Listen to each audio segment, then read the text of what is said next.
Hello, hello, and welcome to the Caim Circle podcast. Jessa Francis here. Thank you so much for being here with me today.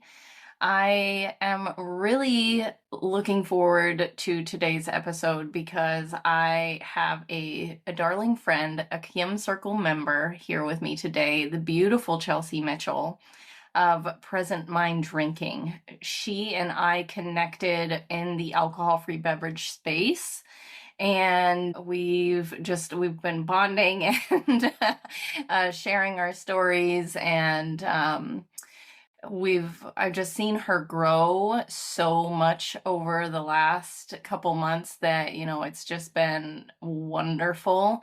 And to see her bloom. She is a social media influencer for a lot of the alcohol-free brands. Some of our favorite brands, like All the Bitter, Amethyst, have been working with her, and she's a mixologist, and she's been sharing all of these just different amazing concoctions that like these amazing cocktails that really go above and beyond what a lot of people would consider as like a typical mocktail. So very cool stuff, infusing different teas. She's making her own syrups. It's so fun watching her content and getting her recipes. So I'll link all of her information in the show notes today. So go over and follow her.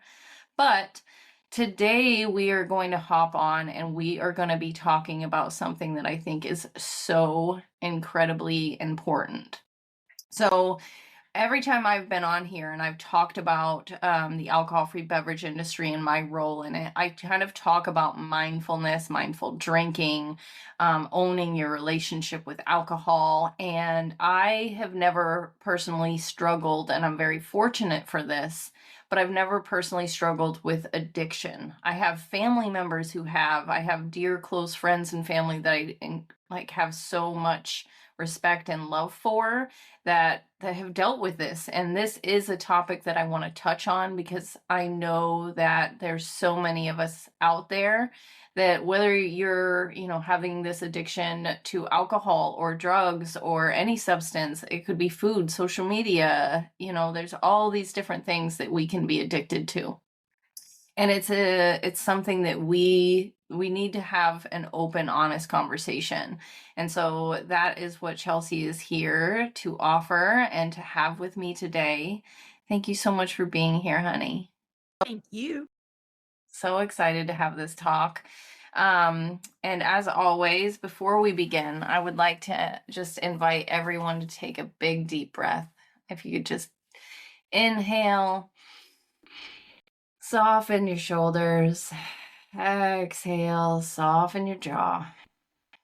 We're here in a space of non-judgment, in a space of profound compassion and love. You are safe here. You are seen, you are heard, and you are loved. So thank you, thank you, thank you. Okay, so I'm like thinking about where to start in this conversation because just like we were talking before we started here, and I was like, I could just talk to you all day. So yeah, it's just really, really nice to be able to have, a member, a friend, a colleague even, that I can talk to in this way and feel myself with. So thank you for that, firstly. But yeah, no, I just kind of want to open the floor to you. I want to give you the chance to kind of introduce yourself and how you got to where you are today. Well, I guess I like to say that I got into this space by being a recovered drunken mess. Mm. Uh, because I fell into it very shortly after I quit drinking. I was really unhappy with the options I had. I was still going into these bars and restaurants with my friends. I felt comfortable enough to do that, but I was met with a Shirley Temple. Mm. And don't get me wrong, to this day, those are comfort things. And my bartenders knew I loved maraschino cherries, and they throw about 16 to 17 to 18 to 20 in there. Eat them because sugar and that craving is real. Mhm. But I just kind of was unhappy with my options. And I think the first thing I made was like a blueberry mojito, just muddled blueberries and lime. And then 5 years into my sobriety, alcohol-free life, I decided to try non-alcoholic spirits. Mhm. Um, I was led to believe prior to trying these spirits that it was Gonna be not the right triggering. path. Yeah, Yeah. yeah. Not the way to go, a slippery slope. But I was just curious. I was just curious not to not to try it. And I started with Ritual whiskey and a brand of wine I won't mention. And I loved one, hated the other. And that's just kind of where it started. I picked up something on Amazon because I found it on Amazon, and I was like, I've never seen this. Mhm. Didn't know this existed. I And then love. and then somebody was like, you need to start an Instagram. You Mm. need to do this. So it came from peer pressure. Yeah. Lots of peer pressure. People want. And that's how you started the Instagram. So, like dive in a little bit more there. Like you had been told like this is not the way to go. This is a slippery slope. This could end up being very triggering. Was it triggering for you? Did you have like that, that when you picked up that bottle and took that first sniff of it, was there anything in you that was like, oh, now I need to go have the real thing? No, Okay, good. not at all. There was like there's still times to this day, like 8 years in, like 8 years into trying these spirits, that I'm like, I have to check the bottle because it's on point. Like Stella, for example, when I go out to a bar and I get Stella Zero, I check, and I kind of get that thing in my mind, but not. It doesn't make me want to drink. That's It I know for plenty of people, it can be a trigger. I'm not negating that fact, but for my personal story, it wasn't. It was fun.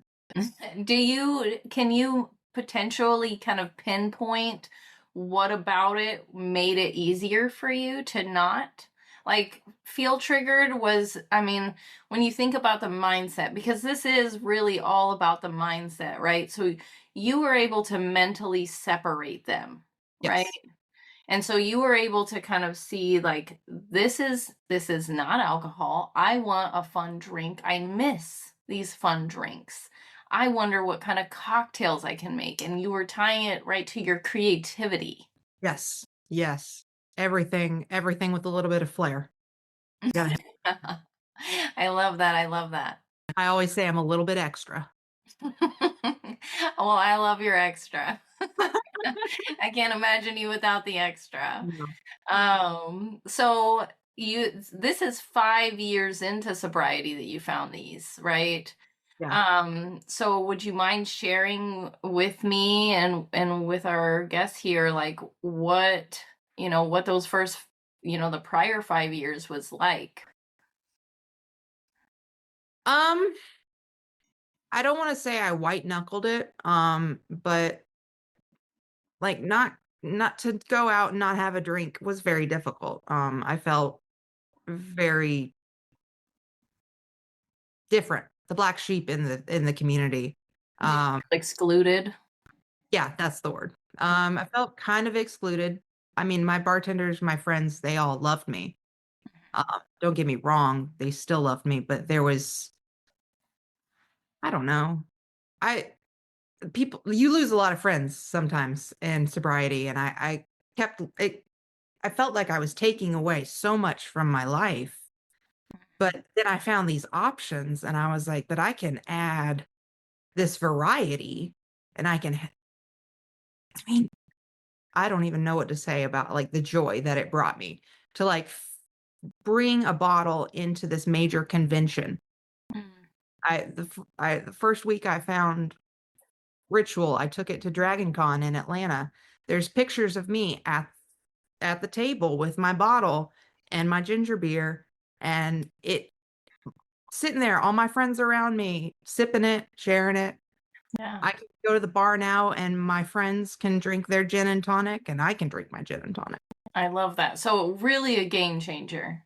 Yeah. The inclusion for me was just huge.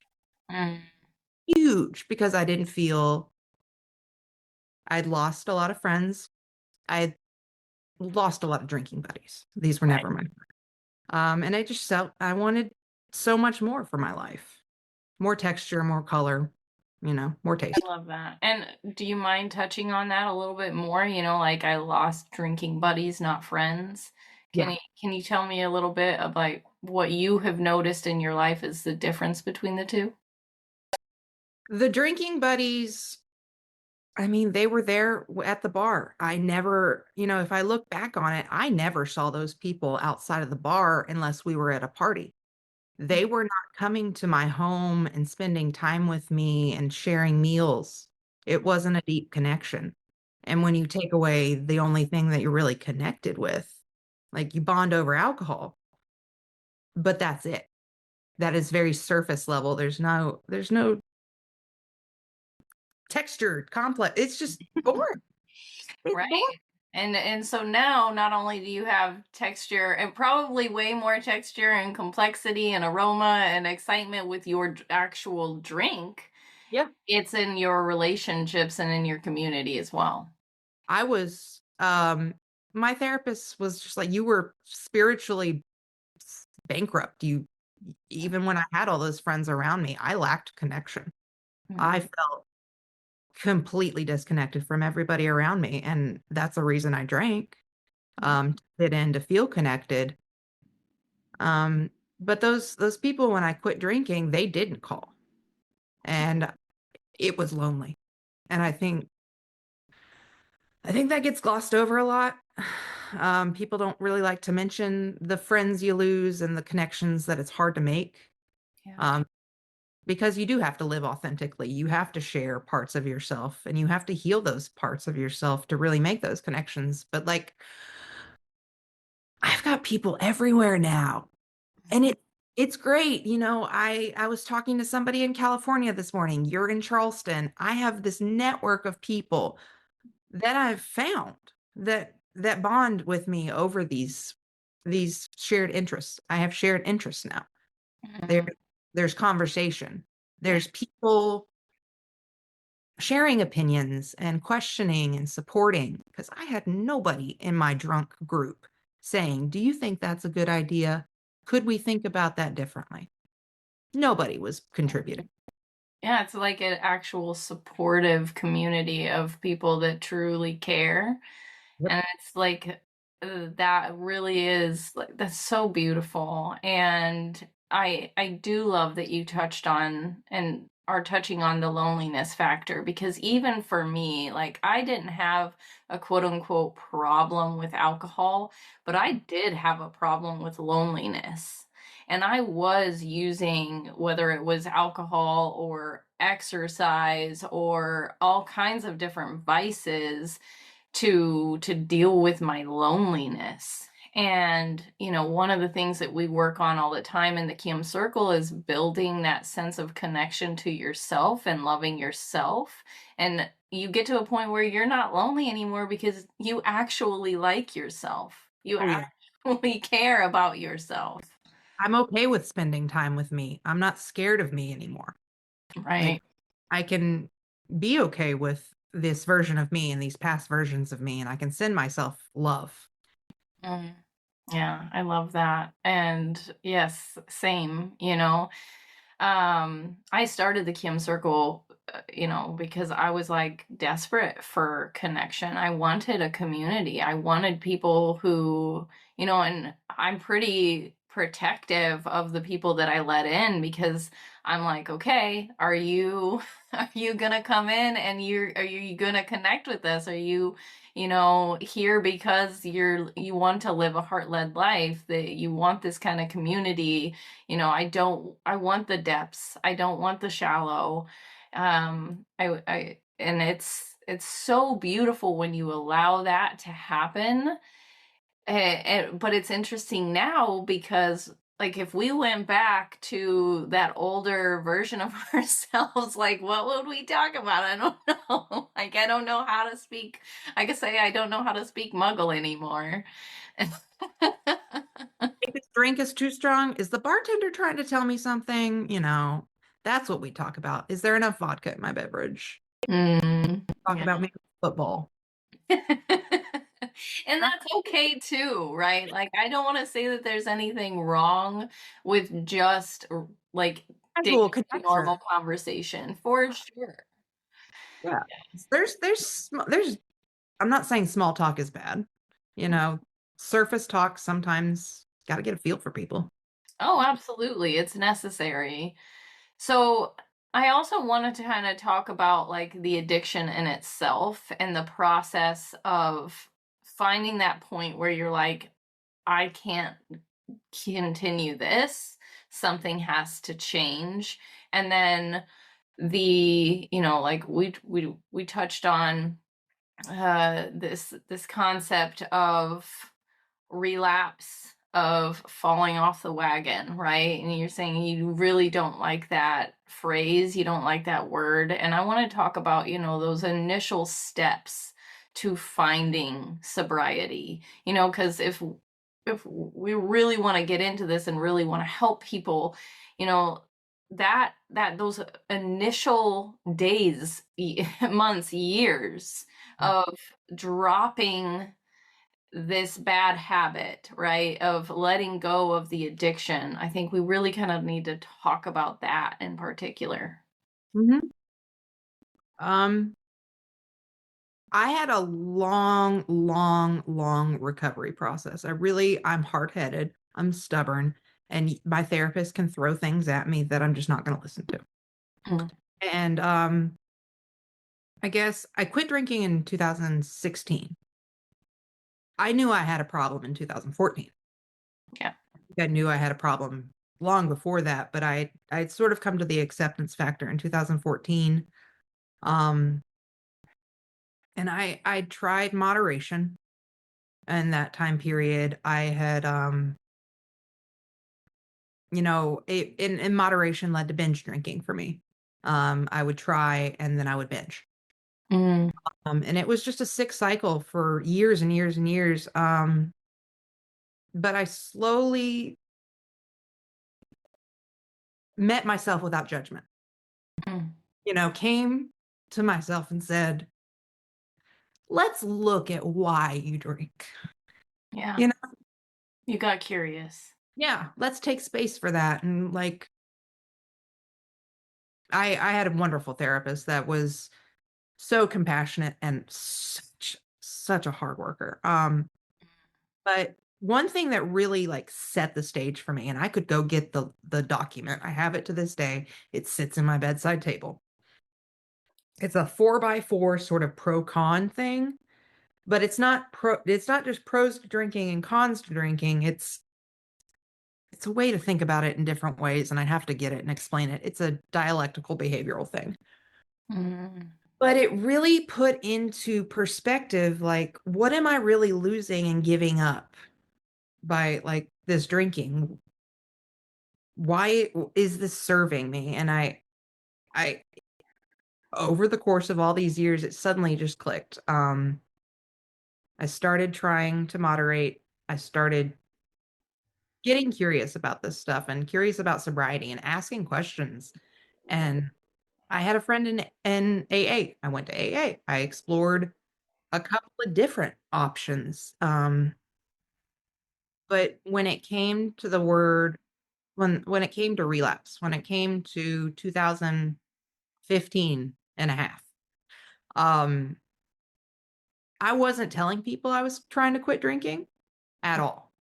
It had become an unsaid thing that I was trying to do, and nobody ever saw me, quote, fall off the wagon. I would call it a breakdown in skills. My therapist would call that a breakdown in skills. But nobody really ever saw me fall off the wagon, so nobody ever sees me as having a relapse. Mm.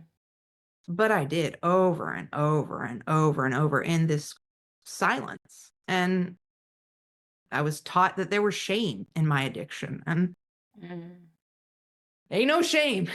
No shame, baby. This is alcohol. I had to come to grips with the fact that alcohol is an addictive substance. Yes. It on your brain, it changes your brain, it rewires your brain, and you have to accept that you're going to have to do some work. Yeah. You're going to rewire your brain, Yeah. and it took me a long time to get to that acceptance point. And then one day it became really evident that I was going to die. Mm. Like, I would wake up with bruises, black eyes, and my sister and my brother would take care of me. And it got to this point that I wanted to be around, that I wanted to see where my life would go. And try not to cry. Thank you so much for sharing, and it is okay. But like, I got sick one day, like deathly ill, and I knew that my organs were starting to fail. They really were. They were kicking off. They were not working. They were just like, I'm out. And after a few days of being really, really sick with what I thought was a stomach bug, I think it was my liver, just completely going kaput. And that hit home. I was arrested like 4 months prior to this. That kind of didn't do anything, honestly. It kind of said, hey, you've got a problem, but Mm. I mean, I was going to die. So I got sick. And then one day I was just like, I haven't had a drink in like a week because I've been so sick. But now that I've done it, let's keep trying. Like, it wasn't like I don't even know, honestly, if my sober date is the exact sober date. And I hate to say that, but I look back and I'm like, it just happened one day Yeah. around June 5th of 2016. I got really curious about what my life could be and let go of the shame of this relapse idea. And you You know, chose compassion for yourself. and I said, if I go back to it, I go back to it. It was a one day at a time. Let's reevaluate. Let's ask ourselves that morning, how are we going to do this? How are we going to do this day? How are we going to feel? Setting that intention early. There's Mm. a song on one of your playlists that Mm. you've sent me that's like, I wake up and I say I'm going to have a good day. Yeah. And I set that intention, and I still want to drink sometimes. I can't tell you that I don't want to drink a lot, especially right now. But I've got the skills, I have the support, I have the system around me. So do you think like this rise in the desire to have that drink is this rise in like looking at these hard emotions? So they're connected. When I focus on what hurts inside, that's when I want to drink because I want to hide from it. Mhm. I don't want to see that pain and feel that generational trauma. Yeah. I mean, that's what it is. It is generational trauma. And nope, get that away. Oh, Don't absolutely. Nobody wants to dwell in the hurt. No. And it's not just drinking. I'm a substance abuser across the board. Substance, whatever it is. Mhm. So like, I'm with you on addiction. And I have to reiterate that there's no shame in having an addiction because these things are so addictive.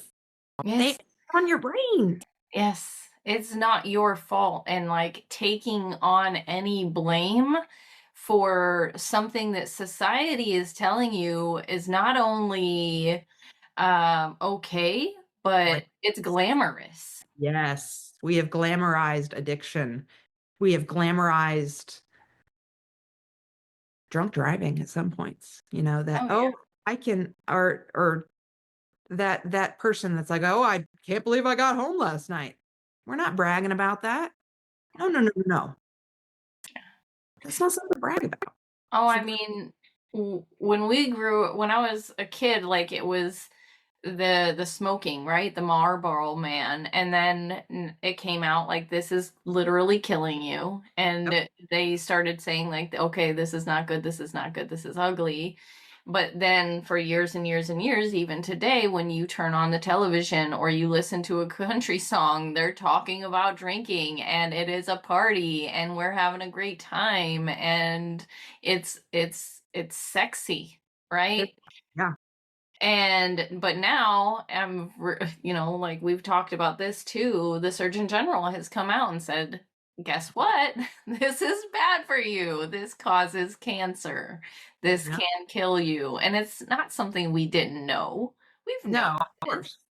right? But we still are in this transition period, and it's very it blooms a significant amount of hope in my heart to know that we are on this steady pathway toward the same thing with cigarettes, Yeah. with that we are, with alcohol. Like, okay, now we have the awareness, and now we actually have the government saying, hey, okay, this is bad, and so there is this like this drum beat, of like the march forward and this desire to tackle this thing. But Mhm. there was shame in letting go of cigarettes, and there is shame in letting go of alcohol, or so perceived, right? There is not. It's so perceived. So it's like we have this idea that it's like our responsibility to not get addicted, and if you get addicted, it's your fault. Like Or it's you shortcoming. not having control of you. Like you need more discipline kind of thing. And therefore, if you have a problem, you're lazy or you're no good, and if it's gotten to the point that you have a real quote unquote problem, it's like, oh, she's, and my feelings like around addiction was like, oh, she's tainted. Yeah. She's no, like literally, like it made me feel Goods. dirty, Yeah. right? And so there's that. And like, I love that you are particularly talking about you have to let go of that shame and you have to choose compassion and grace for yourself. Mhm. And that the best way to do that is to like continually say curious, not judgmental, right? Curiosity over judgment. What and then and then you started, because of that curiosity, getting creative. Yeah. Yeah. Isn't that And beautiful? it really it amazes me sometimes that I've turned, my addiction into something creative, but I have to channel my energy. In good times and bad, I have to channel the energy or it just gets stuck. Mm. And I don't want to feel stuck. No, and that's one of the things I teach is, in order to break free from that stuck feeling, you have to get to a place where you're expressive, right? Yes. And just like That's scary for people. it is, it Show is. up in your authentic self. Oh, that's scary. We- Right. But that's where we end up eventually building self-love, because we do the work alone. Yep. Like, okay, let me start playing with this by myself. Mhm. And I then mean, like, oh, I'm getting good at this. exactly. Exactly. Like you have the courage to really suck at something. Like there's a million ways to say that, but just like have the courage to really suck Yes. in something over here. I'm just being curious. Right. I work out. I do those Right. cocktails all the time. I made a really nasty kava cocktail the other night. Really awful. Really terrible. Really terrible. Well, and that is also, I think, important to say that we learn through failure. We learn through being able to get messy and mess up, right? And completely screw up, because once we have failed, that's when we're like, okay, that doesn't work. Let me try this instead. Okay, let me try this instead. And if you continue that curiosity, if you continue on like that building of different parts, right? And then you're making a cocktail. Miss Frizzle from the Magic School Bus. I can't remember the exact saying, but I taught kids for a while. Have fun, make mistakes, have fun, get messy. Yeah, that whole ideal. Like, Yeah. go at it from a child's mind, from a beginner's mind. Just be curious. What got me here? Right. But it's like we have this thing in our mind from when we were growing up and we were like going out and getting dirty, and they're like, you can't make a mess. Be clean, be organized, be this, be that. Who And taught you that? Who taught you to be that? That's not you. exactly. And it was just like an overwhelmed parent most of the time. Oh yeah, no. I have a very vivid memory of me losing my shoe in the creek. I have no idea to this day where that shoe went, but it was brand new. And my parents were angry. Rightfully so. I mean, I probably shouldn't have been out there with my brand new shoes in the mud. But like, that's a memory that got caught in my brain. Yeah. I mean nothing against my parents. I lost my shoe in a creek and I shouldn't have been wearing my shoes in the creek. But like, that gets into your brain. You're right. Like, Yeah. look a certain way, act a certain way, Be live a certain life. careful. Don't make messes. Failure means that, or if you mess up, that you're bad. You're in Yeah. trouble, and now you're bad. Yeah. Just try something new and see where it takes you. For example, like with me, I just tried a drink out of curiosity and I got me here. And I got to say that if you find people in your life that are in pain, I would say, be curious about their pain instead of like labeling them an alcoholic. Just be curious about how you could help them. See, I don't know. That's just been a real big thing that I've been harping on lately. Don't meet people with judgment. Mm. That's not you anywhere. Mm. That's not You going to help them get rid of their shame. nope. That's a huge thing for me. Like, I'm not here to shame you. I'm here to be with you on your journey, wherever it is, Yeah. here with you in this space. I'm not trying to change you. Your journey is your own. If you want some help, I'm here. But, I can imagine you being a really good sobriety coach. I don't know about that. Just saying. Oh my goodness.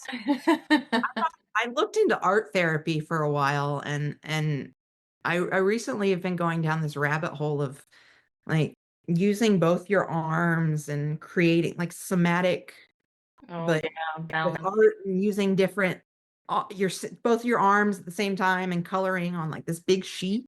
When we use our non-dominant hand, we're actively tapping into the inner child. Okay, well, I missed part of my brain as I had it's grown back, but like part of the right side of my brain, my cerebellum as a cancer kid, that's gone. So when I use my left side, it does activate a lot. But Yes. for so long, I would sit in a chair and fall over because my sense of my balance was gone. So to use my left side, and to this day, Mm. I still think I'm drunk sometimes because I'm wobbly, and I'm like, nah, just my brain. It's just my brain. And I don't know if it's actually my brain anymore, or if it's just what I've become like so used to and in this habit. But I look at my feet all the time and I'm like, oh God, And on balance. the sidewalk? Am I still on the sidewalk? Oh my goodness. I'm actually glad that you touched on that in particular, therapy informed art. We have therapy informed art in the Caim Circle, and March's workshop is creative alchemy, and it's going to be really, really fun and exciting. So super excited to start sharing that, and we're probably going to be offering that really regularly. So Oh, if yeah. anybody wants to get curious about getting curious, get creative, join us in March's workshop because that's going to be really cool. But yeah, no, so I feel like, just to kind of recap, you know, we're going through our life. We're born into a story. We're born into our parents' story and their parents and their parents' story, right? To this generational thing. We're born into this story, and then we come through learning what we learn, knowing what we know, doing the best with what we know, and being taught all these different things. One of them being it's cool to drink. And then we start drinking and we are putting an addictive substance into our mind that is literally warping our brains, like breaking down the gray matter and like creating neural pathways that are hard to, change. Yeah. And none of this is your fault. Mm-mm. And we get to a point where we finally think and feel and know this isn't good. This is not right. The heart comes out and is very loud, like enough is enough. And if the heart doesn't get heard, if the truth is not like, if nothing happens, then guess what? We get in trouble. We hit rock bottom. We get to the point where we're literally almost killing ourselves with Really. these substances and with these relationships that we're in because of them. And we're lonely, we're in pain, we hit this suffering place. And the only way that you and I like have learned to get out of that is to get curious, to get creative, and to continually offer compassion and grace and love. And then, right, finding the right people who are doing this as well, because who you're around, obviously, just like I said, with the process of growing up, we're a product of our raising. We're a product of what's around us. So then we think to ourselves, okay, if I want to be over here, I need to be with those people. Mhm. Right? I need to put myself in the right circles, in the right groups.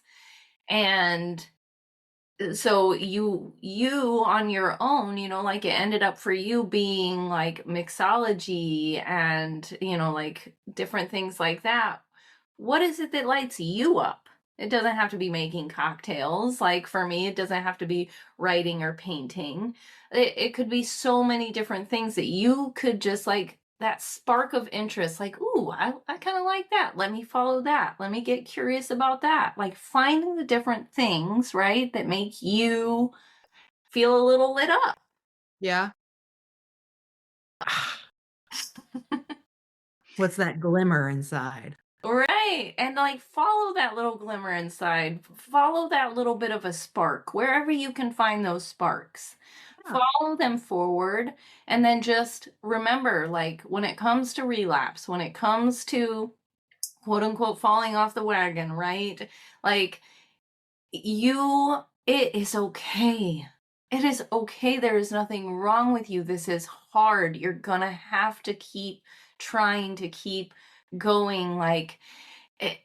Like beating yourself up isn't gonna happen. Just wake up the next day and say, I love you, and we're gonna continue on.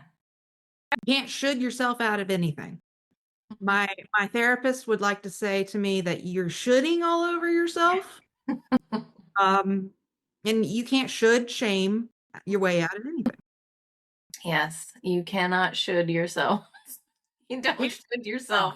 like that, there's a book by Elizabeth Gilbert, and she talks about like this basic instinct of fear that even like the lowest organisms, they have this fear. Yeah. And it's like you're gonna give over like this anxiety, this power that I don't know, these single cell organisms have. You got millions of brain cells and you're developed and that's the lowest common thing. Don't be afraid, be curious. You don't be afraid, be curious. Right. And it's it's so true that, but also just like we were saying with, like these things are out of our control. Mhm. Fear is a base thing. We all have it. It You're is gonna go with it this forever. is biological. Like we need fear. We Oh need yeah, it. absolutely. You know? Absolutely. So like beating yourself up for being afraid, what that's like No. beating Yeah, yourself up for being a human being. Like yeah. Emotions, you can't judge yourself for emotions. no. They're hardwired into your brain. It's off. Listen to the emotions. Get They're curious clues. about the emotions. Get curious about the thoughts attached to those emotions, about the bodily sensations attached to those. It's it's That's a the spider big web brain thing. theme. You know, My therapist would call it untangling the necklace. uh, Um, First time I was in therapy, she's like, we're gonna untangle this necklace. And mm, it's a very, very fine necklace. It's made of gold. It is beautiful. And one day we're gonna get it back together. I love that. That's a beautiful metaphor there. Yeah. I She's love good. it. Oh, okay. Well, I hope that, this chat that we were able to have today is helpful for someone out there, and that I hope that because I know that a few of our listeners are struggling with a few different addictions, and it could, like I said, it can be anything. It can be, we've talked about, addiction to vaping. It can be I addiction. will comment on that right now. I am trying to quit vaping. I have a patch on right now, and my brain doesn't want nicotine. It wants anything. Mm, And I'm dealing with that right now. And my brain's on fire sometimes. But I reach out to people. I talk to people. yeah. You know, And I I love own that you myself. now have that. You now have a community that legitimately truly love you. And everything in your own time. I couldn't have quit smoking when I quit drinking. You know, be realistic with yourself, ladies and gentlemen. And just, I need you to just not judge yourself. I can't harp on that enough. Just don't judge yourself. Be Yeah, gentle. be gentle. I say be gentle with your soul because it is precious. And we need you on this earth. Be the sweet, gentle, loving, compassionate parent for yourself that your Oh, inner child God. has always needed, right? You whether you were neglected or anything, I feel I carry around that this idea of being like not emotionally connected to the people that I loved. Um, find those connections. Find that mama love that you don't have. I find that mama love in so many women in my life. Mm. And it is beautiful. There's love out there, there's connection out there, there's people out there, and they love you. And you And, haven't met them yet. They're out there and they love you. and now I'm crying. I'm Like like, I can't even. There's so many people I reach out to, and I ran into one of my mamas the other day in the grocery store, and I just emotional word vomit, just dumping it all on each other and loving each other and transparency and connection. It's beautiful. There's so many people out there that want to love you. allow that love. Oh Allow that God, love. let it in. Let it in. Let it in. Hard. Sit in it. Oh, there's my deep breath on that. Oh my goodness. Yeah. Oh my goodness. Chelsea, I'm so grateful for you. I'm so grateful for this conversation. And I just adore you. Oh, I'm, yeah. When you reached out to me, it was last summer, and you said, I want in.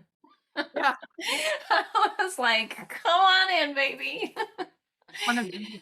So grateful to be on this journey with you, and especially grateful for this conversation because like I said, I know that somebody out there is struggling and they need to hear it. So it's a beautiful thing to offer this. But I think we'll end it here for today. I would love to have you back again sometime soon.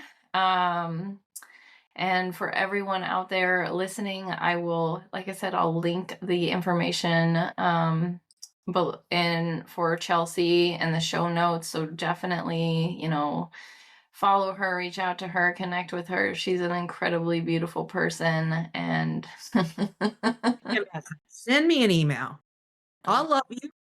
I'll love on you. I don't got time to hate on you. I don't got time to not have compassion for you. And if you are a professional looking for someone who really knows how to make some amazing cocktails that are alcohol free, she is just one of the most stellar sober mixologists that is available. So, truly, truly, truly, if you're looking for somebody to help you with your menu, and this girl, hire this girl. Hire this one. But oh, all right. Thank you. Thank you. Thank you for everyone who has stepped inside the circle today. Please remember that the Caim Circle membership is available. We have monthly workshops. I'm doing all of the things. doing all of the things. We have a new Telegram channel, which is really fun. Every morning I get on, I'm like, what else? What else? What else? In the last 4 hours. I, it's crazy. I have so many things in my head that I'm just like, I feel like I'm just like, I'm just gonna pop on and pop on and pop on. I'm like, okay, I'm for it. yay, I love it. I love it. I love it. Yeah, we're talking about all the chakra centers right now. Oh, yes, we are. Mind body connection, somatic movement. Oh my gosh. I just started. Also, nostril breathing. Everybody needs to know about that. I don't know what is it called? Anulom Vilom. It's a pranayama breath work where you breathe in and out one at a time, alternating the nostrils. But yeah, so all of that is in there, all the good stuff. Endorsement on that one. That's how I get through the vaping issues. Breathe. Just breathe. Yes. Breathe. Well, let's take one big last breath together. Inhale. Breathe right into the heart. Exhale and let that go. Feel that connection to the heart space, the love within you. You can just feel that energy. It's beautiful. Share that love. Take it out into the world. Be the ripple effect. Yeah. Throw it around. Like confetti, baby. Put glitter on it. Anything. Glitter on it. If you can hate, I can love harder. Watch me. Oh, I love that. Yes. Yes. I can love you harder than you can hate me. Go ahead. It's so simple for me to love you. It takes a lot of energy for me to hate you. I don't got that much energy. Yeah, you know what? And they say, it takes more energy and more muscles to frown than it does to smile. So smile. And there's science behind just smiling and how it does elevate your mood and send happy neurons and everything going. So practice smiling. Practice smiling. Not just when someone tells you to smile, that's different. Mm-hmm. Yeah. I don't know how you feel, but like smile. Right. On your own terms. When it feels right and good inside of you. Yes. Offer Don't that. go around telling people to smile. No, You smile no. for yourself. Yes. And then trust me, it's addictive. People, Yes. it really is. Like when you smile and you smile at somebody, you can't help it. Like you want to mirror them, mirror neurons. Mirror, yep. Do what I say, not as I do, type of thing. Absolutely. Yes. Walk the walk more than you talk the talk. Yeah. Look at people. Take yourself out of the picture for a little bit. Look at people, examine, where they're spending their time, what their character is, Mm-hmm. Get curious. You can find really cool people out there. I promise. and they're doing the sober thing, and we're fun. We dance. We dance. We do silent discos. Oh my goodness, I have never danced like that sober in my life. I woke up the next morning, I was like, my hips hurt. I love this. I didn't even dance. I've danced sober twice in my entire life. It's a fun man. The DJ looked at me and they were like, "You danced for an hour and a half straight." I was like, "Yes, I did." My sister's wedding and Low Country Dry Fest. I boogied. Oh, that's a whole nother conversation. We'll have to get on and recap the whole Low Country Dry Fest. Oh, Oh, all right, friends. Thank you again. We will talk to you. I will be back next week. Talk to you soon.